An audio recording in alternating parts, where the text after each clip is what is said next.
Puji nama Tuhan, selamat kita bertemu kembali di dalam renungan kita hari ini.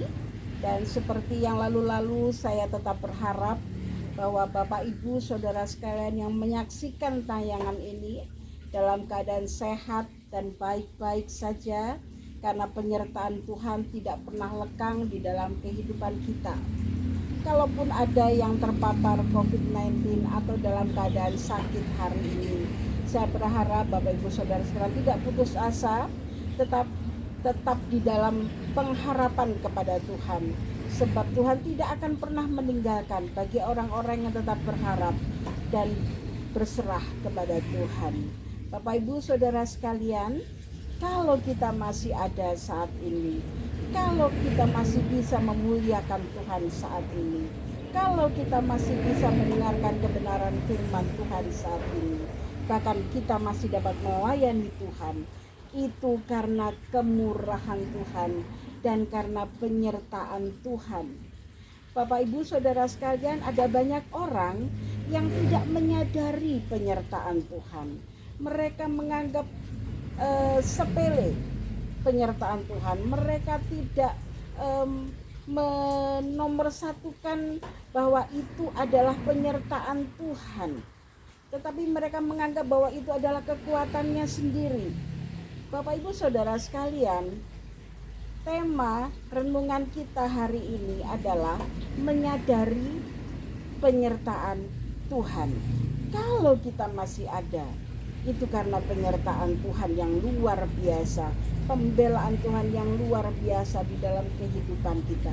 Mari kita akan segera membuka Alkitab kita. Kita akan baca di dalam 1 Korintus 15 ayat 10.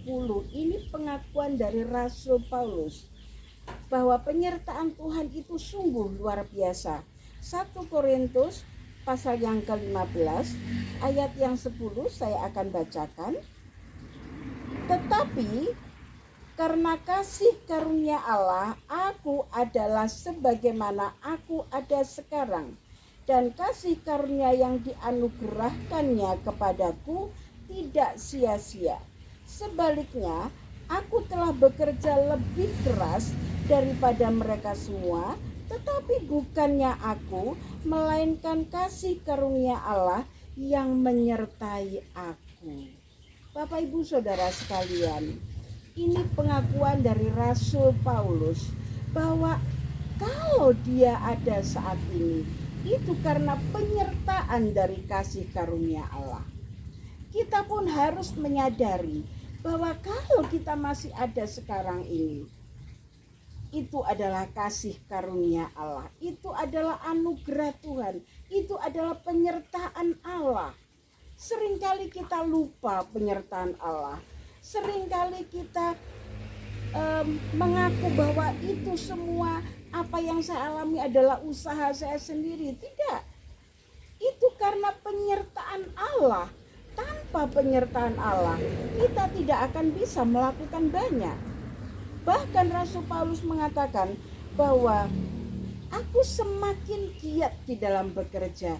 Itu bukan karena usahaku, tetapi karena penyertaan Allah. Hamba-hamba Tuhan yang dikasih Tuhan, di dalam masa PPKM sekarang ini, kalau kita masih ada, kalau kita masih mampu mengabarkan kebenaran Injil Tuhan, itu karena Allah menyertai kita. Demikian juga dengan saya pribadi, ya. Kalau kami melayani di desa yang kecil ini, melayani orang-orang yang sudah lansia dan otomatis mereka tidak bisa datang ke gereja. Tetapi kami ingin mewartakan kebenaran firman Tuhan. Kami ingin menggugah mereka melalui apa? Melalui media-media yang ada. Bahkan kita mampu melakukan yang terbaik itu karena penyertaan Tuhan. Kita mampu menyokong orang yang menopang orang yang tidak kuat itu karena penyertaan Tuhan. Kalau Bapak Ibu Saudara sekalian dimampukan untuk membantu, menyumbangkan sedikit dari berkat yang Bapak Ibu Saudara miliki untuk orang-orang yang tidak mampu, orang-orang yang membutuhkan. Itu bukan karena usaha kita, tetapi karena penyertaan Allah. Kalau kita bisa hidup mapan, itu juga karena penyertaan Allah. Kalau hari ini kita bisa katakan, wow, aku tidak kurang suatu apapun, orang lain boleh kolaps, aku tidak. Itu bukan karena usaha kita, tetapi karena penyertaan Allah. Maka sadar bahwa apa yang kita miliki, apa yang kita jalani, berkat-berkat yang kita terima, bahkan kesehatan yang kita alami sekarang itu adalah penyertaan kasih karunia Allah. Yang perlu kita tahu, apa yang harus kita sadari, yang harus kita pahami. Coba kita baca di dalam Pengkhotbah 3 ayat 11 sampai dengan 14. Pengkhotbah pasal yang ketiga, ya, Pengkhotbah pasal yang ketiga ayat yang ke-11 sampai dengan ayat yang ke-14.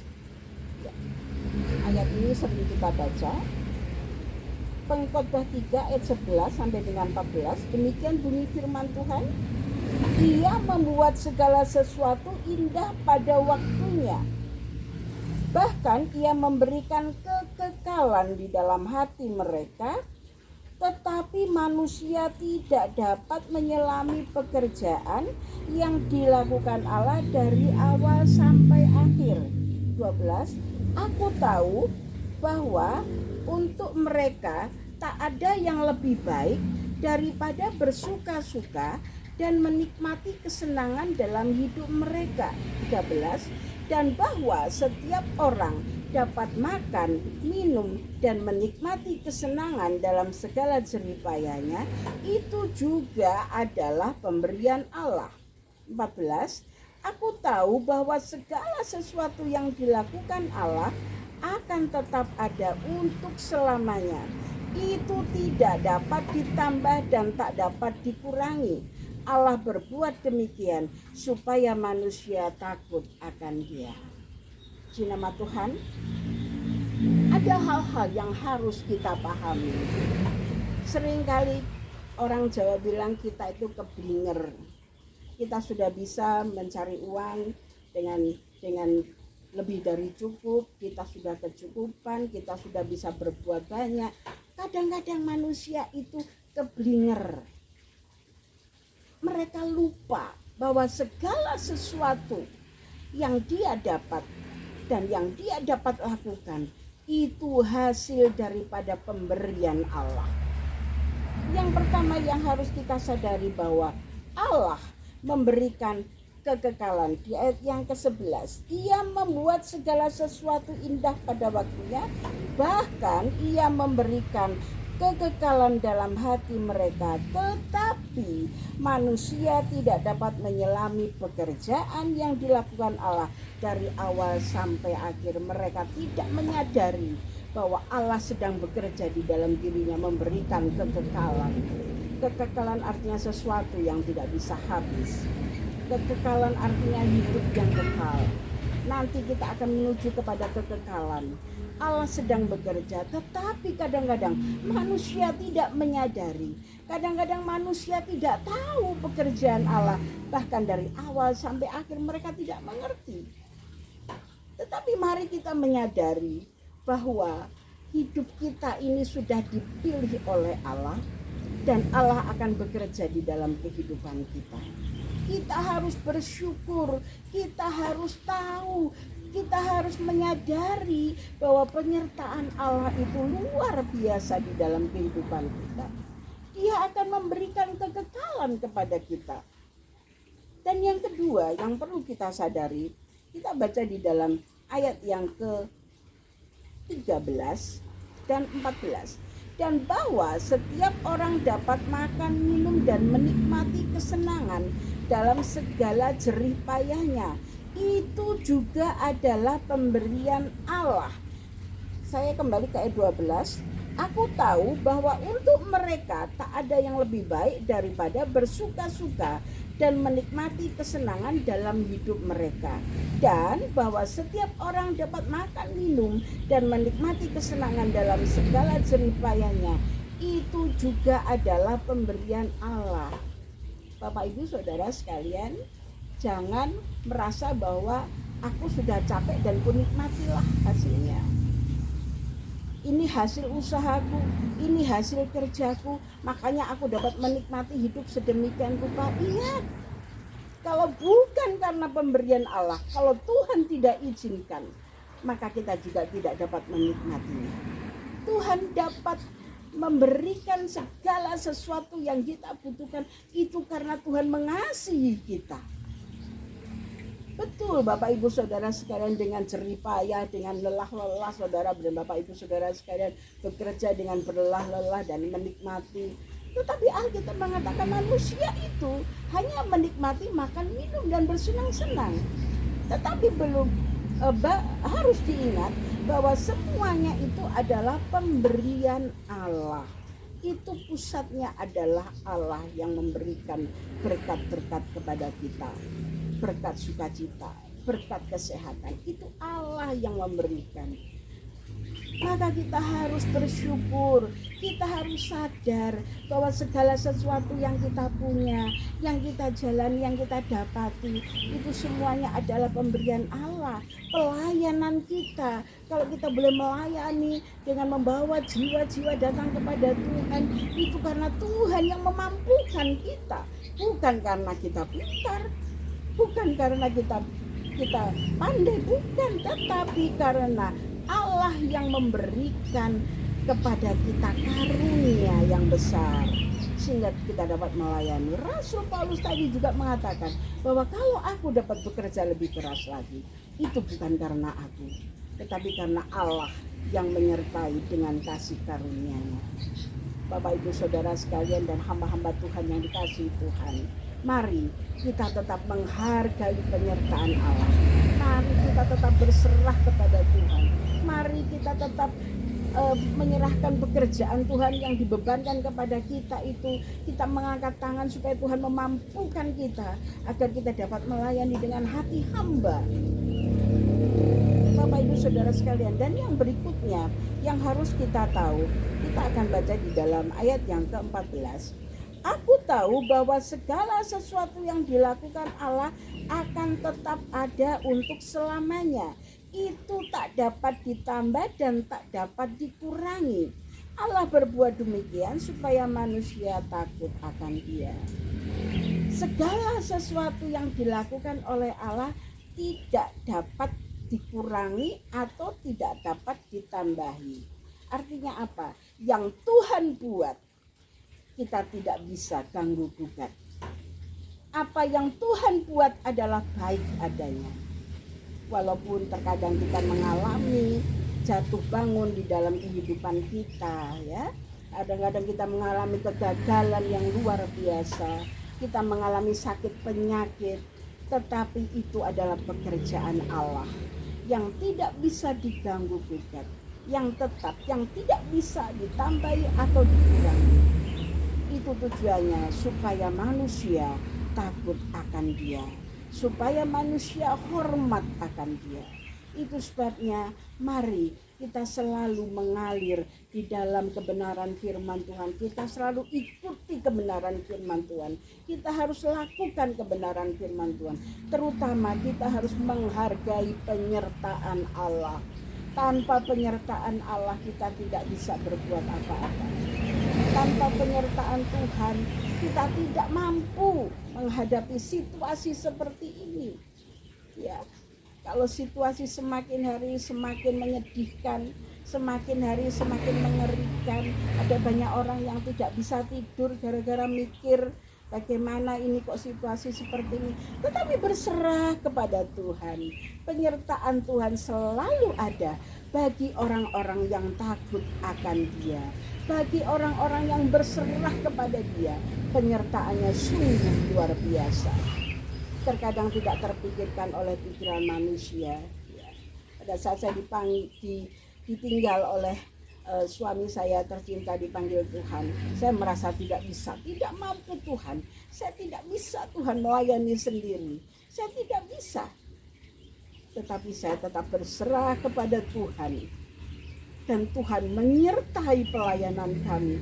Dan puji Tuhan, sampai sekarang pelayanan kami yang di desa ini berjalan dengan baik. Bahkan Tuhan sudah memberikan berkat sebidang tanah untuk rumah ibadah berdiri. Ya, saya belajar dengan menggunakan 5 roti dan 2 ikan. Apa yang saya punya? Saya belajar untuk tetap meneruskan pekerjaan Tuhan. Ya, walaupun kami hanya jemaat kecil, tetapi kami bersyukur sudah ada tanah yang disediakan Tuhan untuk pembangunan rumah ibadah, dan kami tetap mengangkat tangan di hadapan Tuhan. Kami tahu seperti di dalam ayat yang 11 tadi, Ia membuat segala sesuatu indah pada waktunya. Jadi kalau sudah waktunya Tuhan, maka tidak ada yang mustahil. Kami percaya kami akan segera memiliki sebuah tempat ibadah yang layak, karena selama ini kami masih mengontrak. Tapi itulah penyertaan Tuhan yang luar biasa. Dan dari sini saya berharap bahwa siapapun juga yang saat ini mendengarkan khotbah hari ini, yang mendengarkan renungan hari ini, saya berharap kita tetap menghargai penyertaan Tuhan. Tuhan akan menyertai kita, Tuhan akan tetap menolong kita, Tuhan akan tetap memberikan kasih karunia-Nya kepada kita. Ya, kita tetap mengangkat tangan di hadapan Tuhan, kita tetap berserah kepada Dia, kita tetap bersyukur kepada Tuhan bahwa Tuhan tetap menyertai kita sampai hari ini kita dapat melewati pandemi ini, dan percaya bahwa sekali saat pandemi ini akan berakhir, supaya kita boleh bebas lagi untuk beribadah kepada Tuhan di gereja masing-masing. Itu yang menjadi kerinduan kami teristimewa buat jemaat yang sudah tua-tua, yang sudah sepuh, yang sudah lansia. Mereka rindu untuk datang ke rumah Tuhan. Tuhan akan memberikan penghiburan, yang sakit akan disembuhkan, yang lemah akan tetap dikuatkan. Tuhan akan tetap menyertai kita. Dan saya tetap berdoa buat Bapak Ibu Saudara sekalian, penyertaan Tuhan tidak akan pernah berakhir. Yakin dan percaya apa yang kita lakukan, apa yang kita perbuat, itu adalah penyertaan Tuhan. Tetap jaga kesehatan Bapak Ibu Saudara sekalian, gunakan masker kemanapun Anda pergi, dan tetap menjaga jarak, tetap menjaga kesehatan, mencuci tangan, supaya kita tetap sehat dan baik-baik saja.